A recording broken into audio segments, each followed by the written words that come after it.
இந்திய அரசியல் மிகவும் முக்கியமான அரசியல். இந்திய அரசியலிலும் அதே போக்கு காணப்படுகிறது. ஒரே நாடு, ஒரே மதம், ஒரே மொழி, ஒரே இனம் என்கின்ற போக்கு நம்மை வாழ வைக்காது, நம்மை காப்பாற்றாது, நம்மை அழிவு பாதைக்குத்தான் அழித்து செல்லும். ஆகவே politics of identity must be replaced by politics of ideology.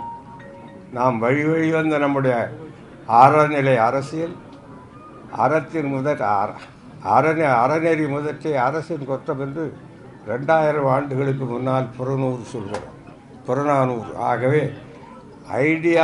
Politics of identity must be replaced by politics of ideology. ஆகவே நாம் விரும்புவது முதலில் சமத்துவ சமவாய்ப்பு சமுதாயம். அதை நோக்கி செல்ல வேண்டும். அதுதான் நம்முடைய குறிக்கோள். அதற்கு நாம் கையாள வேண்டியது அறநிலை அரசியலாகும். எந்த அடையாளம் கொண்டு இந்த ஜாதியோ, இந்த மதமோ, இந்த இனமோ என்று அரசியலை கையாட்டாமல் ஆனால் அதில் அழிவுதான் ஏற்படும். இதையெல்லாம் எண்ணி பார்த்துத்தான் ஒரு புதிய இயக்கமாக நம்மை வளர்த்து ஆளாக்கி அறிஞர் அண்ணா அவர்கள் என்னை அரசியலுக்கு அழைத்தார். புரட்சித் தலைவர் எம்ஜிஆர் என்னை அரசியலில் வளர்த்தார்.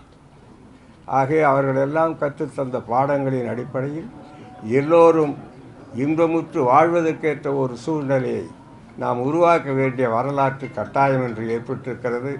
அந்த கடமையை செய்வதற்குத்தான் இந்த அரசியல் இயக்கமே தவிர வேறு அல்ல. தேர்தலில் வெற்றி பெற்று ஆட்சியை பிடிக்க வேண்டும் என்பது நம்முடைய நோக்கம் அல்ல. இந்த இயக்கம் தேர்தலிலே ஈடுபடாது. இந்த இயக்கம் ஒரு நல்ல சமுதாயத்தை உருவாக்க ஒரு அரசியல் நெடும் பயணத்தை தமிழ்நாட்டு மக்களுக்கு தரும். எங்களிலே யாரேனும் தேர்தலிலே போட்டியிட வேண்டும் என்று விருப்பப்பட்டால் இதே கொள்கைக்கு ஒத்து வரக்கூடிய இயக்கத்திலே அவர்களுடைய ஆதரவை பெற்று அவர்களுடைய சின்னத்தை பெற்று அங்கே சுயேட்சையாக போட்டியிடலாம். ஆனால் இந்த இயக்கம் போட்டியிடாம். இது நீண்ட நெடிய இயக்கம். நான் சொல்லுகின்ற லட்சிய பாதையிலே இன்று நேற்றல் இன்னும் பல ஆண்டுகளுக்கு நடைபோட்டு நாம் உன்னத சமுதாயமாக மலர்வதற்கு இன்றைக்கு நாட்டுவது அடிக்கல் தான். ஆழம் விதை எவ்வாறு சிறுசாக இருந்தது ஊன்றப்படுகிறதோ அதுபோல இன்று ஊன்றப்படுகிறது. அது ஆலமரமாக பிற்காலத்திலே வளரும். எனக்கு பின்னாலே இருக்கின்றவர்கள் அதை எடுத்து செல்வார்கள் என்கிற நம்பிக்கை எனக்கு உண்டு. இது என்னோடு முடிந்துவிடக்கூடிய காரியம் அல்ல. பிறந்த பிள்ளைகள் அவர்கள் விரும்பும் வரை இலவசமாக படிக்கவும், வாழும் வரை அவர்களுக்கு வைத்திய வசதி எளிதாக கிடைக்கவும், உழைப்பதற்கு அனைவருக்கும் வேலை உறுதி செய்யப்படுவதும், நல்ல காற்று, நல்ல நீர், நல்ல சுகாதாரம் இவற்றையெல்லாம் நம்மால் உருவாக்க முடியாதா? தேர்தலிலே நிற்பது, பணத்தை போட்டு அதற்கு பிறகு பணத்தை சம்பாதிப்பது என்பது மட்டும்தானா? ஆகவே நாம் புதிய பாதை, புதிய அரசியல், புதிய சமுதாயம், அதை நோக்கி நம் நாட்டு இளைஞர்களை நடத்தி செல்ல கடமைப்பட்டிருக்கின்றோம். ஆகையினாலே தான் நம்மை வளர்த்து ஆளாக்கிய தலைவர்கள் பெயரை வைத்து எம்ஜிஆர், அண்ணா திராவிட முன்னேற்ற கழகம் என்ற இந்த இயக்கத்தை ஒரு நல்ல நம்பிக்கையோடும் ஒரு நல்ல எண்ணத்தோடும் நாங்கள் துவக்குகிறோம். இந்த பயணம் நீண்ட பயணம். அப்படியானால் தேர்தலே வேண்டாமா என்றால் தேர்தல் இந்த நீண்ட பயணத்தில் வருகிற சடங்குகள், அவ்வளவுதான். தேவைப்பட்டால் அந்த சடங்குகளை செய்து கொள்ளலாம். ஆனால் அதுவே தான் அரசியல் என்று நாம் நினைப்போமானால் அதைவிட அறியாமை வேறு இல்லை.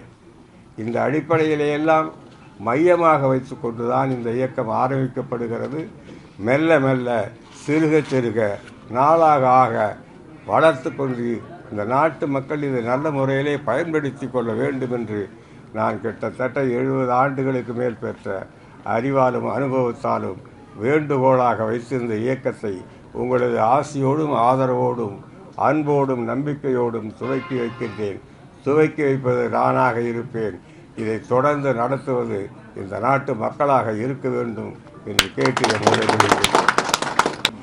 அதிமுக எம்ஜிஆரை மறந்துவிட்டது என்று நடிகர் விஜய் விமர்சிக்கிறார். அந்த விமர்சனத்திற்கு அதிமுக எம்ஜிஆரை மறந்து விட்டது, அவர் பாதையிலிருந்து விலகி போகிறதுன்னு நடிகர் விஜய் விமர்சிக்கிறார். அவர் எம்ஜிஆர் புகழை பேசுகிறார். இது பற்றி உங்கள் பார்வை? என்னுடைய பார்வை ஒன்றும் இல்லை. அவர்களுக்கு பேச்சுரிமை இருக்கிறது, பேசுகிறார்கள், அவ்வளவுதான். நான் அதை பற்றி ஒன்றும் சொல்லவில்லை. நான் ரொம்ப சிம்பிள்.